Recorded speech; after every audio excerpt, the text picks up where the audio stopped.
Сәлем оқушылар, сендермен Байас Жангелді. Бүгін біз 2025 жылғы грант ұбт-да келіп жатырған реальный информатиканың сұрақтарын талдайтын боламыз. Кеттік. Бізде бірінші сұрақ: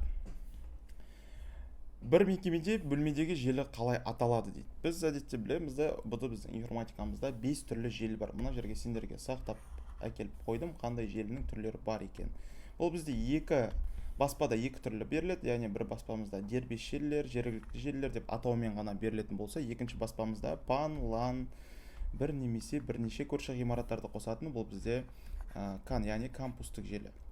Төртінші, бір ұйым қалалық желілер, бұл бізде MAN, яғни метрополистерді қосатын қала аралық желілер. Бесіншісі, жаһандық, яғни ол бізде WAN, бүкіл әлемдік желі. Сонда бізде бір мекемеде, бір бөлмедегі желіні қалай атайды екенбіз? Бізде ол жергілікті болады екен, яғни LAN болады. Яғни грант ұбт-да осылайда келіп қалуы мүмкін. Кеттік, екінші сұрағымыз. Сәйкестендіру. Мынандай сәйкестендіру келіпті. Сырғымалы жол, сырғу бағыты оңнан солға қарай және солдан оңға қарай екеуін сәйкестендіру керек. Біз білеміз, сырғымалы жол дейтін ол қозғалмалы, яғни HTML-де marquee деп белгілейтін едік. Marquee. Енді соның direction дейтін атрибуты бар.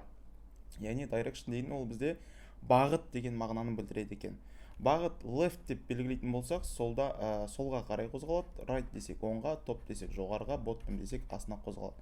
Сонда бізде оңнан солға қарай, яғни оң жақтан солға қарай кетіп жатыр, но бізде наоборот оңға дейді. Қайсысы болады? Бір left болады, екі b болады. Кеттік, келесі сұрағымыз. Нәтижеге сай кодты белгіле дейді. Мынандай бір қызықты HTML келіпті, яғни білеміз, HTML-да біз шатасуымыз әбден мүмкін. Бұл жерде ешқандай қиын нәрсе жоқ.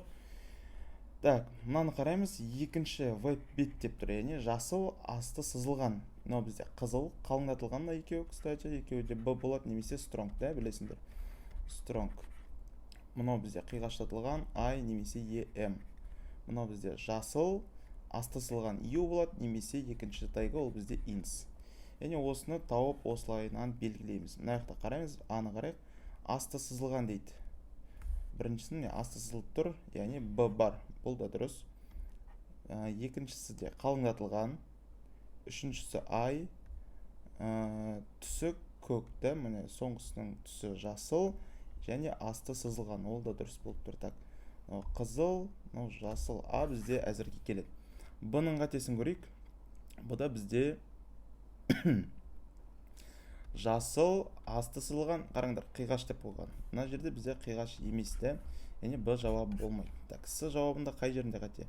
Түстерін қарайық, көк деп тұр, бірден көк деп тұр. Бірақ бізде біріншісі жасыл, көріп тұрсыңдар. Мына жерде міне жасыл. Так, с болмайды сонда. д жауабының қатесі green, қалыңдатылған, қиғаш деп тұр. Көріп тұрсыңдар ма? Мына жерде қиғаш деп тұр, яғни сонымен д болмайды екен. Кеттік, келесі төртінші.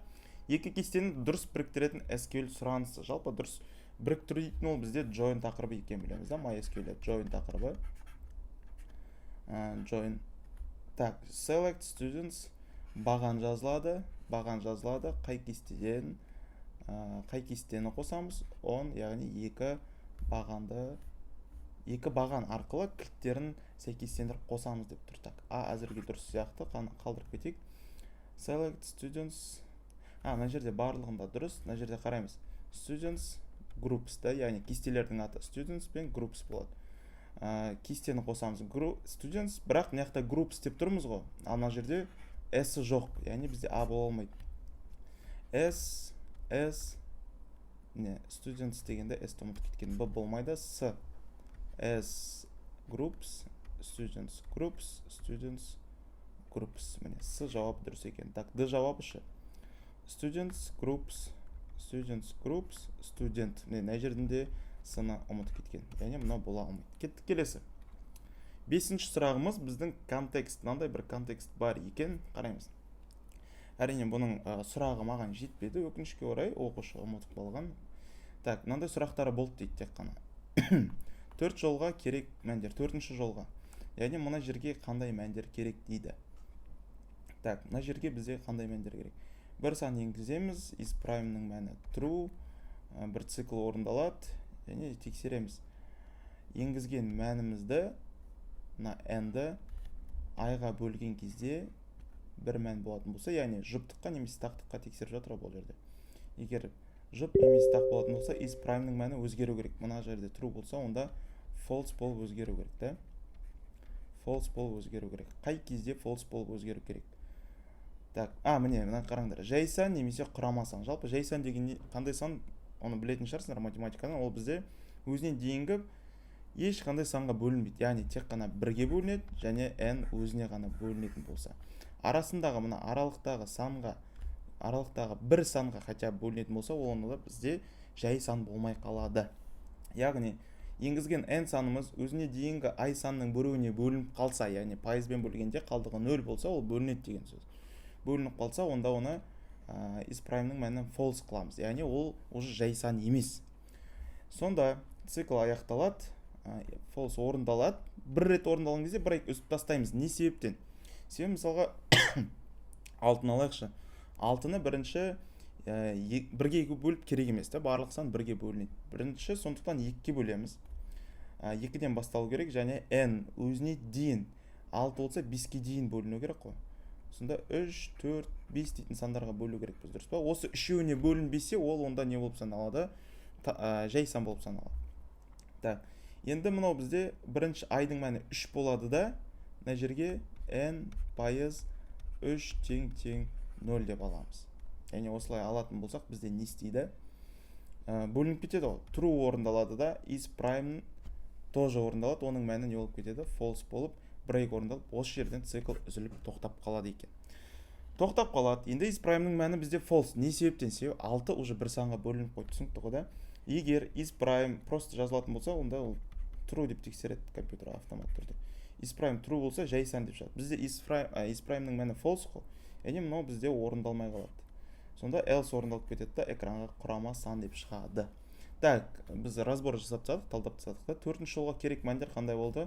2-де n болады. 5-ші жолға керек мәндер жерге 0. 6-ші жолға керек мәндер бізде не болды? False болды екен. Так, кеттік келесі. Осыны while циклмен дұрыс жазылған коды дейді. Осындай код сұрапты, контекст. Так, while сан енгіземіз, is prime'ның мәні true дейміз. Міне бастапқы мән, мана айттым ғой, 2 болады дейді. Мына жақта да 2 деп тұр. Әзірге дұрыс. Енді қараңдар. I n-нан кіші немесе тең болса, не істейді дейді? N-ді i-ға бөле береміз дейді. Түсініп тұрсыңдар ма? Сонда егер тең болса деген не деген сөз? 6 дейміз ғой. I нешеге дейін жетеді? Қандай диапазондарды алады? 2-ні алады, 3-ті алады, 4-ті алады, 5-ті алады және 6-ның өзін алады. Себебі мына жерде тең тұр. I әзірге кіші немесе тең болғанша, яғни 6-тан асып кеткеннен кейін ғана барып тоқтайды. Сонда бұл жерде нені тексеріп қалады? 6-ны 6-ға бөліп қалады осылайынан да. Сонда бізде бұл тексермеу керек. Бұлайынан тексермеу керек. Сонда мына жерден не? Мына жер қате бұның. А жауап болмайды. Бұл жауабы. Міне кіші, яғни тек қана 2 мен сол санға дейінгі сандардың аралығын аламыз. Тексереміз, бөлеміз. 0 болса, онда false. Break дейміз. Дұрыс сияқты да бар. Сының қай жері қате екен онда? Так, қараймыз. N тең input. Мына жерде не жоқ? Бізде I плюс тең біріміз жоқ екен. Да, мына жерге жазылып тұр. Так, яғни шексіз цикл болып кетеді. Егер I-ымыз өспейтін болса, онда қайта-қайта 2-ге бөле береміз. Сонда бізде шексіз болып кетеді екен. Кеттік D жауабын қарайық. D жауабында қате бізде is prime true деп тұр. Яғни true болатын болса, онда ешқандай мәні өзгермейді. Яғни жай сандық бізге анықтап бере алмайды екен. 6-шы сұрақ. Ішкі біріктіру, сыртқы біріктіру. Ішкі біріктіру бізде inner болады. Inner. Сыртқы біріктіру ол бізде right болады. Немесе right, давайте былай кіші әріп жазайын. Right, left болады. Left. Так.